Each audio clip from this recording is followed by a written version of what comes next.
하나님 나라 백성인 하백 여러분, 하백의 성경 아카데미 오신 것을 환영합니다. 이 시간은 신약을 읽다 60강 시간으로 함께 나눌 주제는 가르침 시대 제2부입니다. 골로새서, 바울이 골로새 교회에 쓰다. 주후 60년에서 62년경. 골로새서는 바울이 로마에 투복되어 있을 때 쓴 세 번째 편지입니다. 높임 받으신 예수님께서는 에바브라를 통해 골로새 교회를 세우십니다. 에바브라는 바울이 세 번째 선교 여행을 할 때 에베소에서 믿음으로 나온 자입니다. 그 후 에바브라는 약 160km 떨어진 고향인 골로새로 돌아갔습니다. 그는 골로새와 인근 도시인 라오디게아와 히에라볼리에서 복음을 선포합니다. 이 헌신된 그리스도의 종은 바울을 보기 위해 로마에 와서 리쿠스강 연안의 도시들에서도 새로운 교회가 세워지고 있다는 소식을 전합니다. 바울은 골로새서를 써서 그리스도 안에서 새로운 삶을 살아가게 된 믿는 자들을 격려합니다. 이 편지는 7편에 보내지는데 그는 골로새 출신으로 동료인 오네시모와 함께 이동합니다. 바울은 로마에서 자신과 함께 있는 디모데와 사도의 권위로 이 편지를 씁니다. 바울은 골로새 교회에 골로새에 있는 성도들 곧 그리스도 안에서 친밀한 형제들이라고 합니다. 은혜와 평강의 인사를 전한 후에 바울은 자신이 그들로 인해 하나님께 드린 감사와 기도를 나눕니다. 그는 그리스도에 대한 그들의 믿음과 그리스도의 백성에 대한 그들의 사랑과 그리스도가 돌아오실 것을 바라는 그들의 소망에 대해 들었습니다. 그들은 이러한 진리들을 복음에서 배웠는데 이는 전 세계에서 열매를 맺고 또 왕성하여 갑니다. 바울은 그들이 하나님의 뜻을 아는 지식으로 가득하여 주께 합당하게 행하여 범사에 기쁘시게 하고 모든 선한 일에 열매를 맺게 하시며 하나님을 아는 것에 자라게 되기를 기도합니다. 또한 바울은 그들이 능력과 기쁨으로 굳건하여지기를 기도하며 그들이 빛 가운데서 하나님의 백성이 되고 기업의 부분을 얻게 하신 하나님께 감사합니다. 골로새인들은 어둠의 세력에서 구조되어 하나님의 사랑하는 아들의 나라로 옮겨졌고 그 아들 안에서 구속과 죄의 용서를 받았습니다. 십자가가 이루신 궁극적이고 영광스러운 성취는 바울로 하여금 찬양과 예배를 드리게 만듭니다. 바울은 영원하신 분이자 성육신하신 하나님의 아들이며 창조주, 구속주, 교회의 탁월한 주님이신 예수 그리스도의 위대함을 생각할 때 시상이 불타오릅니다. 그는 보이지 아니하는 하나님의 형상이시요 모든 피조물보다 먼저 나신 이시니 만물이 그에게서 창조되되 하늘과 땅에서 보이는 것들과 보이지 않는 것들과 혹은 왕권들이나 주권들이나 통치자들이나 권세들이나 만물이 다 그로 말미암고 그를 위하여 창조되었고 또한 그가 만물보다 먼저 계시고 만물이 그 안에 함께 섰느니라. 그는 몸인 교회의 머리시라. 그가 근본이시여 죽은 자들 가운데서 먼저 나신 이시니 이는 친히 만물의 으뜸이 되어야 하시며 아버지께서는 모든 충만으로 아버지 예수 안에 거하게 하시고 그의 십자가의 피로 화평을 이루사 만물 곧 땅에 있는 것들이나 하늘에 있는 것들이 그로 말미암아 자기와 화목하게 되기를 기뻐하심이라. 여기에서 골로새의 믿는 자들을 청하여 예수님께서 누구신지 그리고 예수님께서 교회의 머리 되심을 상고하게 합니다. 예수님은 골로새 교회를 포함한 만물의 탁월하신 분이십니다.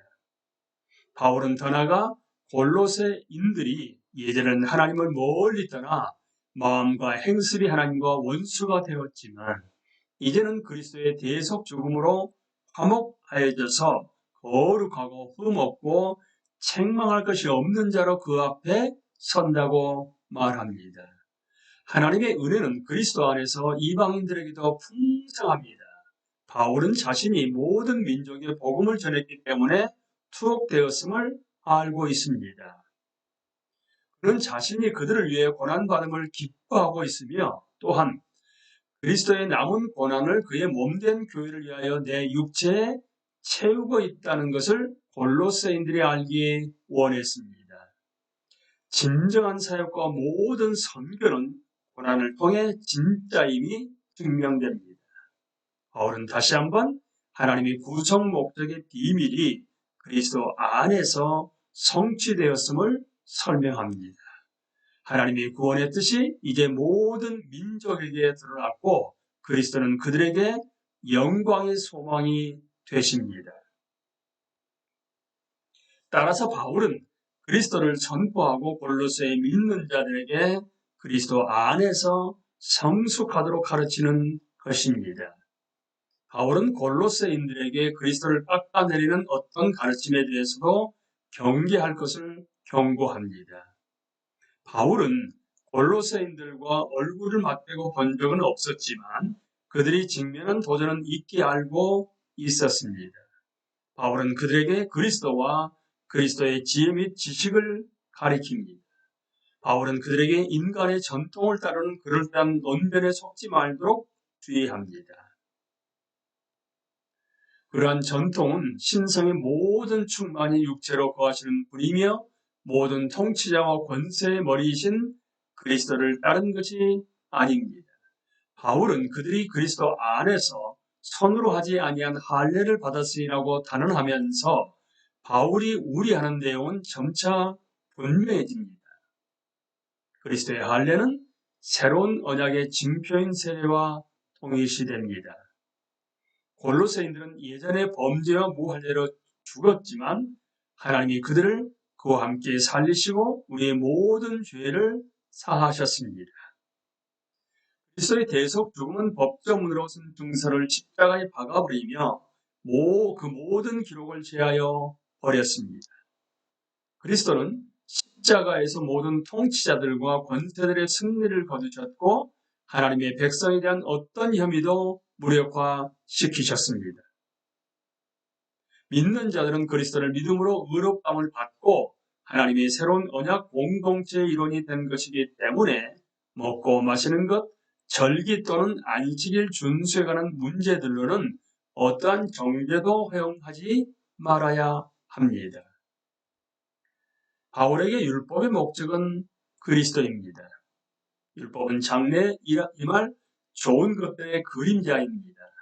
율법은 초등교사로서 아들이 성숙해질 때까지 이스라엘을 보호하는 역할을 합니다.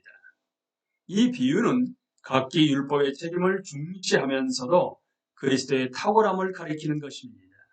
바울은 엄격한 영적 규율, 즉 성령 없는 율법 또는 인간의 계율로는 죄를 억제할 능력이 없다는 사실을 압니다. 그것들은 세상의 초등학문과 같고 믿는 자들은 이에 대해서 죽은 것입니다. 바울은 골로새의 믿는 자들에게 그리스도에게 시선을 고정하라고 역설합니다. 그들은 예수님 안에서 죽었고 그 안에서 새로운 생명을 얻었습니다. 우리는 빈 무덤, 그러니까 캐스켓 엠티 연구에서 이 부활의 심상이 핵심이라는 사실을 다시 한번 상기해야 합니다.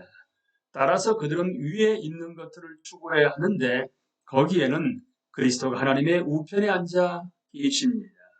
그리스도가 돌아오시면 그들도 영광 중에 그리스도와 함께 나타날 것입니다. 그들이 위의 것들에 집중하려면 예전의 삶의 일부였던 부도덕함과 우상숭배와 같은 세상적인 정욕을 반드시 죽여야만 합니다. 에베소에 보낸 편지에서처럼 바울은 그들에게 옛사람과 그 행위를 벗어버리고 새 사람을 입었으니 이는 자기를 창조하신 이의 형상을 따라 지식에까지 새롭게 하심을 입은 자 아니라 꼭 권고합니다. 하나님이 인류를 새롭게 하신다는 것은 헬라인이나 유대인이나 할레파나 무할레파나 야만인이나 스구디아인이나 종이나 자유인이 차별이 있을 수 없나니 오직 그리스도는 만유시요 만유 안에 계신이라는 의미입니다. 이는 바울의 서신 전반에 계속해서 등장하는 주제입니다. 믿는 자들은 이제 예전에 살던 삶과는 반대로 그리스도를 입고 긍휼과 자비와 겸손과 온유와 오래 참음을 온 입도록 명령받습니다. 그들은 주님이 자신들을 용서하셨듯이 서로를 용납하고 용서해야 합니다. 무엇보다도 그들은 모든 것 위에 사랑을 더해야 하는데 사랑은 온전하게 매는 띠이기 때문입니다. 그들은 가르치고 권면하고 하나님께 감사하며 함께 노래해야 합니다. 또한 모든 것을 주 예수님의 이름으로 행해야 합니다. 그들이 서로 맺는 관계, 즉 남편과 아내, 자녀와 부모, 고용주와 고용인의 관계는 그들이 그리스도 안에서 얻은 새로운 정체성을 반영해야 합니다. 그들은 꾸준히 기도해야 하며 그리스도를 전할 수 있는 모든 기회를 최대한 선용해야 합니다. 바울이 옥중 서신에 사는 권면을 보면 교회는 새로운 인류를 반영해야 하는데 이 새로운 인류는 그리스도를 닮아가도록 형성되는 과정에 있습니다. 바울이 골로새인들에게 보낸 편지는 몇몇 사람의 이름을 언급하면서 마지막 인사로 마무리됩니다. 이름들을 편지에 포함시키는 것은 바울이 항상 다른 사람들과 동역 관계에서 사역했다는 사실을 일깨워줍니다. 우리는 종종 바울이 홀로 있는 모습을 상상하며 스스로에게 이런 사역의 비전을 불어넣는 오류를 범하고 있습니다.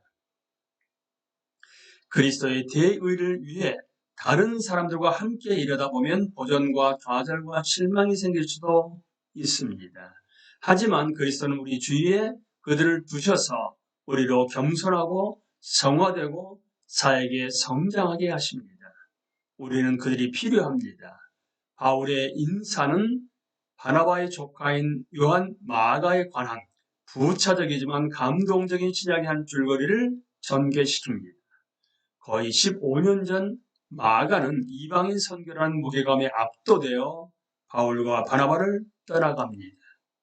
그러면서 바울과 바나바 사이는 이견이 생겼었습니다. 하지만 이제 화해가 이루어졌고 마가는 바울과 함께 로마에 있습니다. 그래서 바울은 마가가 그들에게 가면 그를 반갑게 맞아달라고 했습니다.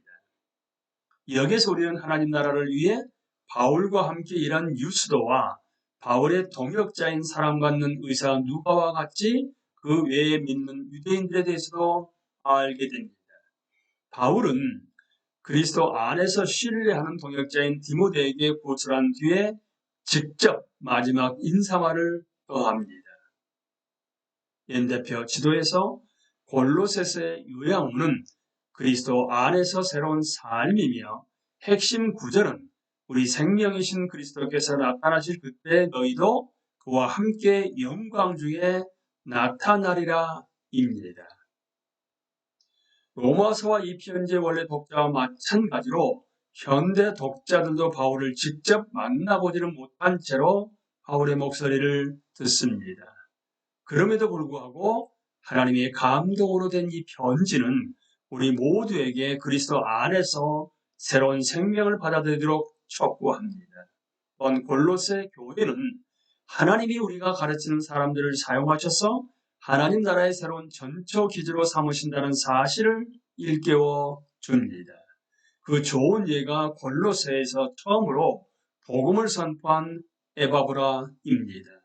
하나님은 인간을 대리인으로 삼으셔서 성령을 통해 복음을 폭발적으로 확장시키는데 이는 태초에 세우신 하나님의 구속 계획을 반영합니다. 우리는 이 시간에 골로새서에 대해서 함께 나누었습니다. 강의를 마치겠습니다. 감사합니다.